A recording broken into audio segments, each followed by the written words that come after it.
In 1986, when I was coming of age, Ronald Reagan doubled down on the war on drugs that had been started by Richard Nixon in 1971. Drugs were bad, fried your brain, and drug dealers were monsters. The sole reason neighborhoods and major cities were failing.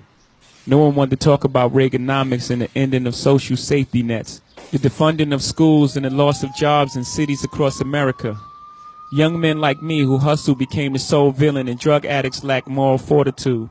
In the 1990s, incarceration rates in the U.S. blew up. Today we imprison more people than any other country in the world. China, Russia, Iran, Cuba.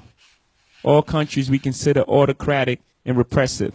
Yeah, more than them. Judges' hands were tied by tough on crime laws, and they were forced to hand out mandatory life sentences for simple possession and low-level drug sales. My home state of New York started this with Rockefeller laws. Then the feds made distinctions between people who sold powder cocaine and crack cocaine, even though they were the same drug. Only difference is how you take it. And even though white people used and sold crack more than black people, somehow it was black people who went to prison. The media ignored actual data to this day. Crack is still talked about as a black problem. The NYPD raided our Brooklyn neighborhoods while Manhattan bankers openly used coke with impunity. The war on drugs exploded the U.S. prison population, disproportionately locking away black and Latinos. Our prison population grew more than 900%. When the war on drugs began in 1971, our prison population was 200,000. Today it is over 2 million.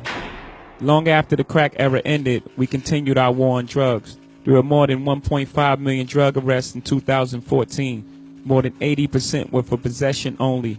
Almost half were for marijuana.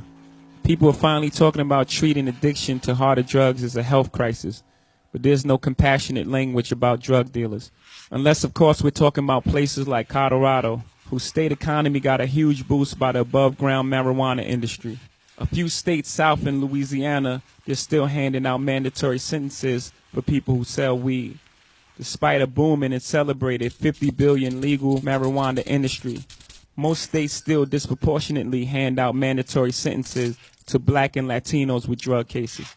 If you're entrepreneurial and live in one of the many states that are passing legalized laws, you may still face barriers participating in the above-ground economy.